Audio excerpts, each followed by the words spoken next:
Thank you for tuning in to hear the results of Kerrigan Advisors' third annual OEM survey. I'm going to quickly review the report here, and I think you will find the data quite interesting. As always, please feel free to reach out directly via phone or email. I'm always happy to answer any questions that you have about our reports.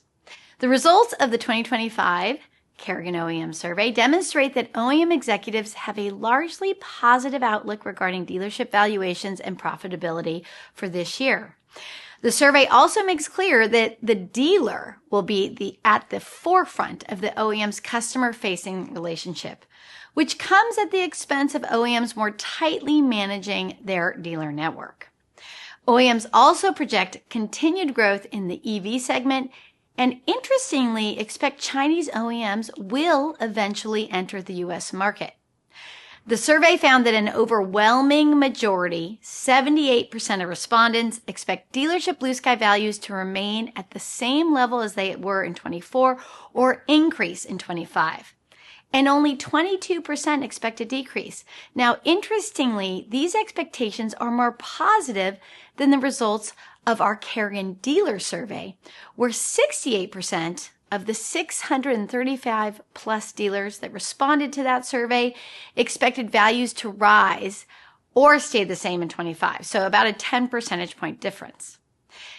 Consistent with this positive outlook, 66% of OEMs expect dealership earnings to increase or stay the same in the next 12 months. And that's a 20 percentage point improvement from 24 and those results. This information, this data, we believe was driven by a dramatic decline in the number of respondents who expect a decrease in earnings, down to 34%, and that's down from 54% in 2024 and 69% in 23. Once again, OEMs were more optimistic than the dealers, and the dealers that we surveyed, 43% of surveyed dealers expect a decline in dealership earnings in 2025. So OEMs who have a pretty wide vantage point are more positive. Kerrigan Advisors also asked OEM executives about expectations for gross margins, new vehicle sales, inventory levels over the next 12 months. Slightly more than half, 52% of OEM executives surveyed anticipate dealer gross margins to exceed pre-pandemic levels, with a total of 10% expecting grosses to normalize more than 25% higher than where they were before the pandemic. An overwhelming majority, 82% of respondents, expect new vehicle sales to be flat or rise in the next 12 months. Now, that being said, it is interesting to see a 10 percentage point increase in those that expect a decline in sales, particularly since this survey was completed before the Trump administration's tariff announcements. We also note an 8 percentage point decline in those who expect an increase in sales. Now, the more negative sentiment toward new vehicle sales may be driven by a rise in OEMs who project a 90-plus days supply in inventory. That's 10% of the respondents. Though we also saw an increase in those who expect a 30 to 60-day supply, 27%, and that's a 5 percentage point improvement. We believe the OEM's mixed sentiment on sales and inventory levels likely really reflects the growing divergence between their individual retail performances, with certain franchises experiencing very strong sales and right-sized inventory levels, while others have lost market share and have an oversupply of vehicles on their lots, on their dealers' lots. This year's survey also queried OEM executives about their perspective on the franchise system. Now, notably, we observed a steep decline in OEMs' plans for an agency model in the U.S., and this could be in response to the legal battles that Volkswagen is experiencing with Scout and Honda is experiencing with Afeela. The majority of OEMs surveyed, 56%, do not expect an agency model to be introduced in the U.S. Similarly, OEMs appear to accept the dealer will play a major leading role in managing the customer relationship and the customer data over the next 5 years, either on their own, with 18% of the respondents expecting the dealer exclusively will own the customer relationship, or it'll be a partnership with the OEM and the dealer, and that's 74% of the respondents expect that structure. Just 8% believe the OEM will be the exclusive owner of the customer relationship and data in the future. And that's pretty interesting because that's an 11 percentage point decline from 24's survey results. So a meaningful shift there. Now, while OEMs appear to have largely accepted that the dealer is playing the leading role with the customer, more are clearly seeking to minimize the number of dealers in their networks and are using their right of first refusal to do so. We believe this may be a result of the fact that OEMs, knowing that the dealer is going to be a partner with them, can only manage so many partnerships. And so they're looking to shrink their network. 1/3 of OEM executives expect to have fewer dealers in their network in the next 5 years, and 28% expect to row for more than 25% of their buy-sells.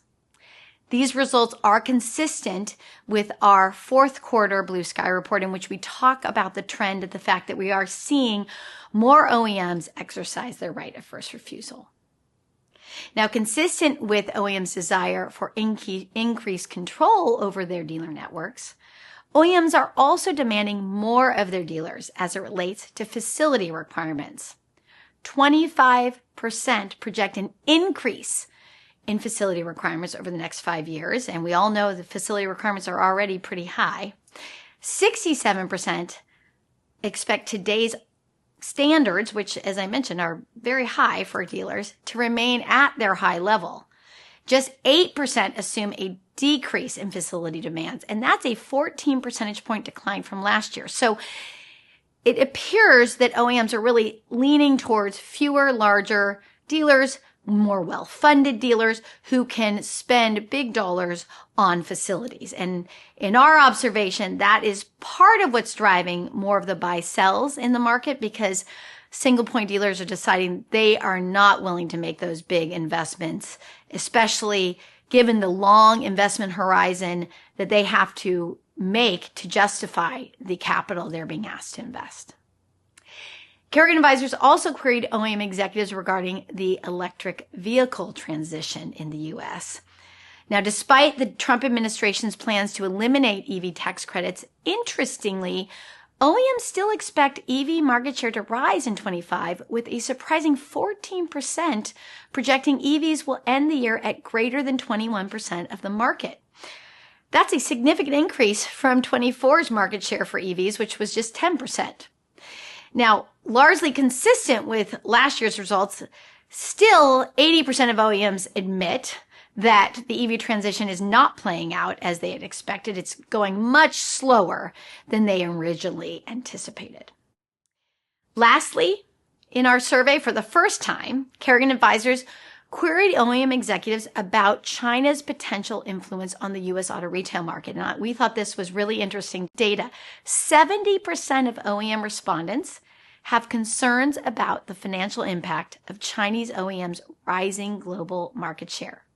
China now has more than 40% of the global automotive production capacity, and that's relative to the U.S. that just has 10%. With the EV segment projected to grow in the U.S., it's interesting that legacy OEMs appear concerned about Chinese OEMs' dominance in that sector, where China has 75% global market share of all produced EVs.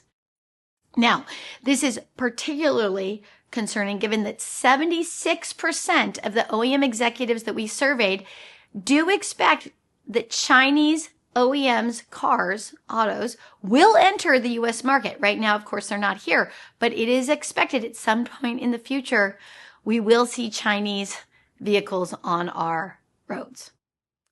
In closing, the 2025 Kerrigan OEM Survey reveals a largely positive outlook for the franchise dealership model, with OEM executives expecting dealership valuations and profits to remain strong. And we expect that's because despite all the tariff announcements, at the end of the day, the OEM is likely going to take the lion's share of those costs, and the dealer is going to be in a good position to once again leverage their diversified business model and be very successful in whatever market that comes their way. The survey also indicates a growing acceptance of the dealer's leading role in the customer relationship, even as OEMs do plan to consolidate their networks and increase facility requirements. Overall, OEMs remain confident in the franchise system's critical role in our rapidly evolving U.S. auto retail marketplace. Thank you very much for listening. Please feel free to visit our website to download the report. And as I said at the beginning, I'm always happy to answer any questions you may have. Thank you.